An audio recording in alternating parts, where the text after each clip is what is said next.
Assalamualaikum warahmatullahi wabarakatuh. Halo semuanya, kembali lagi bersama saya Nadia Fitra dalam podcast yang kedua berjudul Komitmen Mutu dan Anti Korupsi. Berbicara tentang komitmen mutu, tentunya tidak dapat lepas dari kata efektivitas dan efisiensi. Tapi tahukah kamu apa sih bedanya efektivitas dan efisiensi? Efektivitas itu menunjukkan tingkat ketercapaian target yang telah direncanakan, baik menyangkut jumlah maupun mutu hasil kerja. Sedangkan, efisiensi merupakan tingkat ketepatan realisasi penggunaan sumber daya, sehingga tidak terjadi pemborosan sumber daya, penyalahgunaan alokasi, penyimpangan prosedur, dan mekanisme yang keluar alur. Singkatnya, efektivitas berhubungan dengan target, dan efisiensi berhubungan dengan sumber daya. Karakteristik tindakan yang efektif dan efisien itu seperti penghematan, target tercapai sesuai dengan yang direncanakan, pekerjaan dapat diselesaikan dengan cepat dan tepat, serta terciptanya kepuasan semua pihak baik pimpinan, pelanggan, masyarakat, dan pegawai itu sendiri. Kebalikannya nih, konsekuensi dari kerja yang tidak efektif dan tidak efisien adalah ketidaktercapaian target kerja, ketidakpuasan banyak pihak, menurunkan kredibilitas instansi tempat bekerja di mata masyarakat, bahkan akan menimbulkan kerugian secara finansial. Definisi mutu sendiri ada beragam, tapi intinya mutu mencerminkan nilai keunggulan produk atau jasa yang diberikan kepada customer sesuai dengan kebutuhan dan keinginannya, atau bahkan melampaui harapannya. Mutu merupakan salah satu standar yang menjadi dasar untuk mengukur capaian hasil kerja. Mutu juga berhubungan dengan inovasi dan produktivitas. Inovasi yaitu cara utama di mana suatu organisasi atau instansi beradaptasi terhadap perubahan-perubahan di pasar, teknologi, dan persaingan. Produktivitas merupakan rasio antara output dengan input, atau kemampuan untuk menghasilkan produk atau jasa dalam kurun waktu tertentu berdasarkan target yang direncanakan. Inovasi dapat menekan biaya produksi, meningkatkan produktivitas, menambah keuntungan, memperkuat organisasi dalam meningkatkan daya saing di era ekonomi global, meningkatkan kemampuan organisasi dalam beradaptasi dengan perubahan lingkungan. Karakteristik tindakan yang berorientasi mutu dalam penyelenggaraan pemerintahan dan pelayanan publik itu seperti meningkatkan kepuasan masyarakat sebagai pelanggan. Banyak cara yang dapat dilakukan untuk senantiasa memperbaiki mutu layanan dari pegawai ASN kepada publik. Misalnya, memahami fungsi, tugas pokok, dan peran masing-masing, kompeten pada bidang pekerjaannya, memiliki target mutu layanan, memahami karakter masyarakat yang membutuhkan layanan, menguasai teknik pelayanan dengan memberikan layanan prima, serta bersedia menerima kritik untuk perbaikan ke depan. Implementasi pendekatan inovatif dalam penyelenggaraan layanan pemerintahan harus diterapkan, khususnya dalam rangka meningkatkan kepuasan publik atas layanan aparatur. Oleh karena itu, setiap institusi pemerintah harus mempersiapkan diri untuk melakukan perubahan internal dan untuk menghadapi perubahan eksternal. Upaya peningkatan produktivitas ASN sebagai aparatur penyelenggara pemerintahan dapat dilakukan melalui banyak cara. Misalnya nih, meningkatkan kompetensi, motivasi, penegakan disiplin, serta pengawasan secara profesional untuk mengawal kinerja ASN agar tetap berada di jalur yang tepat dan tidak melakukan penyimpangan. Posisi ASN sebagai aparatur memiliki tanggung jawab utama untuk memberikan pelayanan kepada masyarakat. Aparatur bekerja untuk kesejahteraan dan kepuasan masyarakat melalui pelayanan yang adil dan bermutu. Pelayanan publik yang bermutu merupakan wujud akuntabilitas dari pemerintah selaku penyedia layanan publik. Pelayanan publik yang bermutu akan menciptakan kepercayaan publik kepada pemerintah. Pelayanan publik yang bermutu merupakan wujud akuntabilitas pemerintah selaku penyedia layanan publik, karena akan menciptakan kepercayaan publik kepada pemerintah. Aparatur yang kreatif akan tercermin dari perilakunya yang memiliki dorongan kuat untuk senantiasa mencari pembaharuan, menemukan sesuatu yang berbeda dari yang sudah ada, dan menciptakan keunikan yang berujung pada lahirnya karya inovatif. Kreativitas dalam pelayanan merupakan aktualisasi hasil berpikir kreatif untuk memberikan layanan yang memuaskan bagi masyarakat sebagai customers.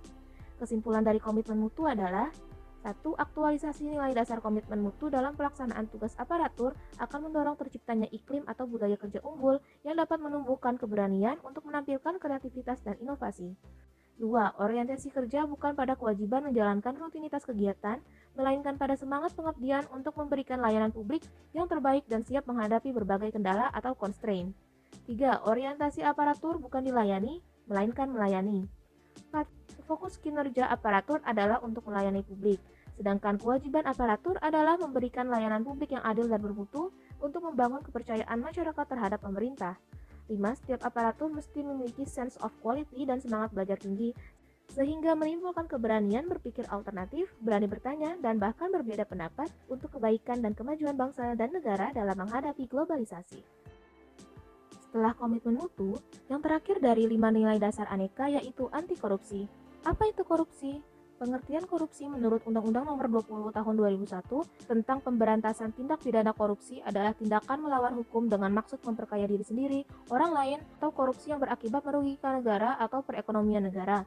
Tindak pidana korupsi pada dasarnya dikelompokkan dalam 7 kelompok yaitu pertama merugikan keuangan negara, suap menyuap, penggelapan dalam jabatan, pemberasan, perbuatan curang, benturan kepentingan dalam pengadaan, dan 7 gratifikasi.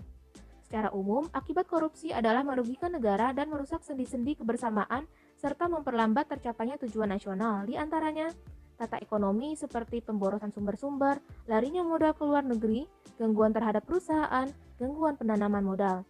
Tata sosial budaya seperti revolusi sosial dan ketimpangan sosial. Tata politik seperti ketidakstabilan politik, pengambil alihan kekuasaan, hilangnya bantuan luar negeri, hilangnya kewibawaan pemerintah. Tata administrasi seperti tidak efisien, kurangnya kemampuan administrasi, hilangnya keahlian, hilangnya sumber-sumber negara, keterbatasan kebijaksanaan pemerintah, dan pengambilan tindakan-tindakan represif. Ciri-ciri korupsi yaitu dilakukan oleh lebih dari satu orang, merahasiakan motif atau ada keuntungan yang diraih, berhubungan dengan kekuasaan atau kewenangan tertentu, berlindung di balik pembenaran hukum, melanggar kaidah kejujuran dan norma hukum, dan mengkhianati kepercayaan. Penyebab korupsi, penegakan hukum tidak konsisten, penyalahgunaan kekuasaan atau kewenangan, langkanya lingkungan yang anti korup, rendahnya pendapatan penyelenggara negara, kemiskinan atau keserakahan, gagalnya pendidikan agama dan etika. Korupsi juga dapat terjadi karena niat dan kesempatan yang akhirnya terpaksa atau memaksa untuk melakukan korupsi baik banyak maupun sedikit. Untuk pencegahan atau tindakan preventif terhadap korupsi, ada perbaikan dua hal. Yang pertama yaitu perbaikan manusia, seperti memperbaiki moral diri sendiri, meningkatkan kesadaran hukum masing-masing, dan memilih pimpinan yang bersih, jujur, dan anti korupsi, serta hal-hal baik lainnya. Yang kedua yaitu perbaikan sistem, seperti melalui peraturan perundangan, reformasi birokrasi, menegakkan etika profesi dan tata tertib lembaga, penerapan prinsip good governance, dan lain-lain.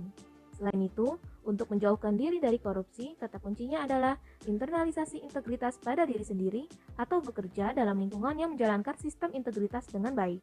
Nilai integritas dapat dilakukan dengan pendekatan beragam cara, diantaranya melalui pertama, kesediaan, kedua, identifikasi, dan tiga, internalisasi. Kesediaan yaitu ketika seseorang bersedia untuk berintegritas dari orang lain atau dari kelompok lain karena ia berharap untuk memperoleh reaksi atau tanggapan positif dari pihak lain. Yang kedua, identifikasi integritas terjadi apabila seseorang meniru integritas orang atau kelompok lain karena menganggapnya sebagai bentuk hubungan yang menyenangkan antara dia dengan yang memberikan pengaruh tersebut. Contohnya, anak muda yang meniru sikap dari orang yang menjadi idolanya atau bawahan yang meniru sikap dari atasannya. Yang ketiga, internalisasi integritas terjadi apabila seseorang menerima pengaruh dan bersedia dikarenakan integritas tersebut sesuai dengan apa yang ia percayai dan sesuai dengan sistem nilai yang dianutnya. Penanaman integritas seperti ini biasanya dipertahankan oleh yang bersangkutan dan biasanya tidak mudah untuk berubah selama sistem nilai yang ada dalam dirinya masih bertahan. Beberapa bentuk sistem integritas untuk menjaga suatu organisasi mencapai tujuannya, diantaranya kebijakan perekrutan dan promosi, pengukuran kinerja, sistem dan kebijakan pengembangan SDM, sistem pengadaan barang dan jasa, kode etik dan pedoman perilaku, laporan harta kekayaan penyelenggara negara, pengendalian gratifikasi, dan lain-lain. Dalam upaya sistem mampu memastikan organisasi mencapai tujuannya dan menjaga individu dalam organisasi, maka kematangan pelaksanaan programnya dilaksanakan secara optimal lewat tahapan. Pertama, not performance atau belum ada kinerja. Kedua, ad hoc atau sementara reaktif mendadak. Ketiga, planned atau terencana dan terorganisasi dengan baik. Keempat, institutionalize atau menyatu dengan sistem organisasi. 5, evaluated atau telah dapat dievaluasi. Dan keenam, optimized atau dapat dioptimalkan. Demikian podcast saya mengenai komitmen mutu dan anti korupsi. Mohon maaf bila ada kesalahan. Terima kasih. Wassalamualaikum warahmatullahi wabarakatuh.